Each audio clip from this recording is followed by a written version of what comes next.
Hey all you veganish people, there's now some good action going on in the community. It's anti-vegan drama. Still drama, but it's the good kind. It's the kind that's real. This is the kind that could actually help our community, increase the viewing pleasure of YouTube videos, and that would help promote the vegan message. Okay, I'm going to get into talking about the leaders of our YouTube vegan community here. Those would be the same people that are being talked about most. People like Cheetah, Durian Rider, the unnatural one, and what we can do to change the course that we're heading in. I think that our community, the community that exists today, has amnesia, or there's a lot of new people who never knew that this community can actually be effective to help other people and ourselves. I've been talking about this pretty heavily for the last month, and I finally found a couple of YouTubers here who are talking about the same issue and who make videos. And they're not so big, popular, so that the three of us can actually communicate with each other. Because the big channels, number one, they're just too popular and they have too many people talking with them. Number two, they're not going to care about this issue. None of them will actually bring this topic up or discuss what I'm going to in this video. Do you know these two vegan YouTubers? Abusing his girlfriend and, just a lot of nonsense. Them fighting each other, pepper spraying each other, all this crazy stuff. I learned this stuff from watching Vegangains. The people left comments on Vegangains channel.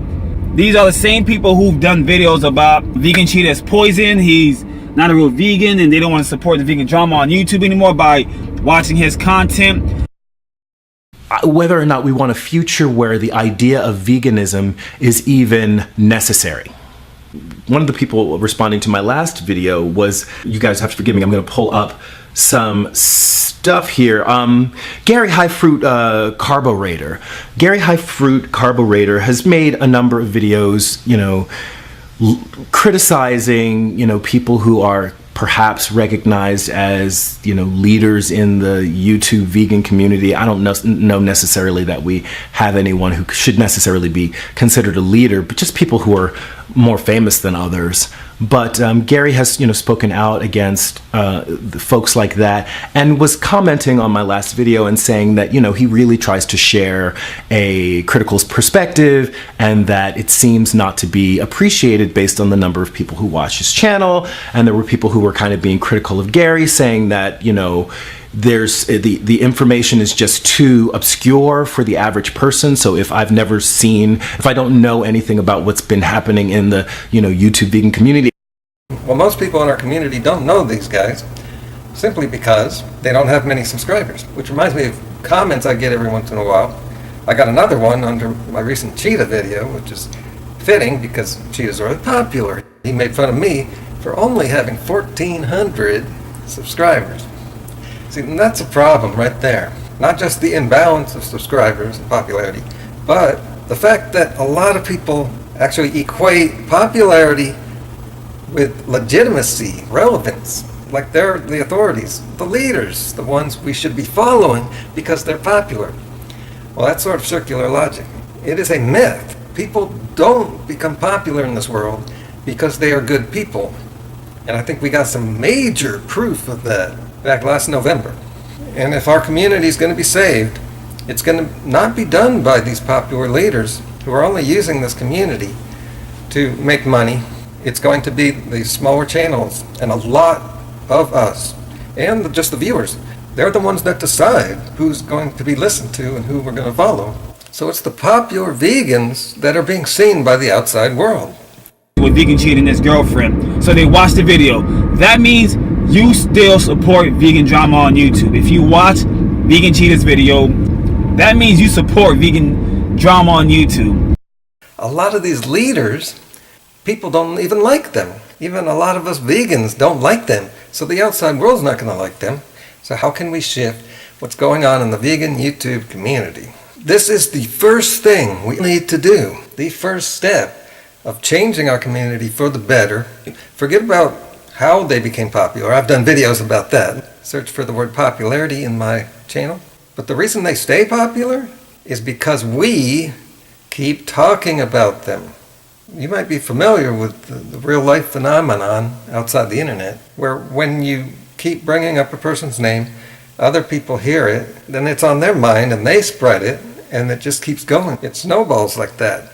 But what people don't realize is the way the internet works under the surface, the technology, this phenomenon is even more pronounced. Not only do our spoken words, when we say these people's names and bring up the drama, and even when we type it, not only do people read that and it spreads, but under the surface, the technology, YouTube has bots, programs that pick up these words and use them to know how to share videos, put them in search results, to see how relevant the video is, if people are talking about the topic of the video, stuff like that. So it has programs for this. It even has speech recognition programs, which even fewer people know, that when we're talking in our videos, YouTube has a program that picks up those words.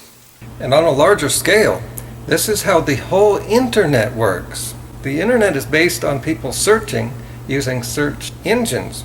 And those search engines are programs that just scour the internet and pick up keywords. And it reminds me a lot of what psychologists talk about. What you think about is what expands in your mind. What you put out into the world is what comes back to you. What you talk about is what will expand into the world. So we have to stop talking about them. Now this is only just step one, and it's very difficult to get to a point where we change things. Because how do we get everyone in the community, or most people, to stop talking about them without us talking about them? But notice I haven't said their names yet. That's one thing I see people doing. Not saying their names, or using initials, or making up different names.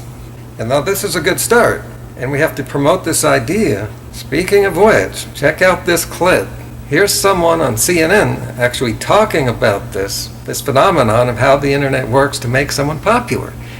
And it's no coincidence, this happened on CNN on election night, right after Trump won. Yes, it's okay to say his name now. When there is a revolution in media, when there's a new media form, a new master usually comes along and shocks everybody. People totally wrote FDR off, and then he understood radio better than everybody else, and he broke through. JFK, totally written off, but he understood television better than everybody else, and he broke through. Obama, totally written off, but he understood the internet, small donation dollars, viral videos, and he was able to break through. Donald Trump understands social media and reality television better than anybody else. And that's the era that we're in. Things that you do in social media, like being outrageous, insulting people, doesn't get you fewer followers on social media, it gets you more. The idea of being the villain actually is the star in a reality TV show, and he kind of understood that. So he kind of played up the villain kind of thing. I was saying all along, as you guys will remember, that this guy was a major threat. I used to call him Trumpzilla. Thanks for watching. Subscribe, thumbs up, share, comment. And also, I put up a video earlier today that just happens to fit in perfectly with this topic. It's called Vegan Shame, and that is not clickbait. This is not good, and things need to change.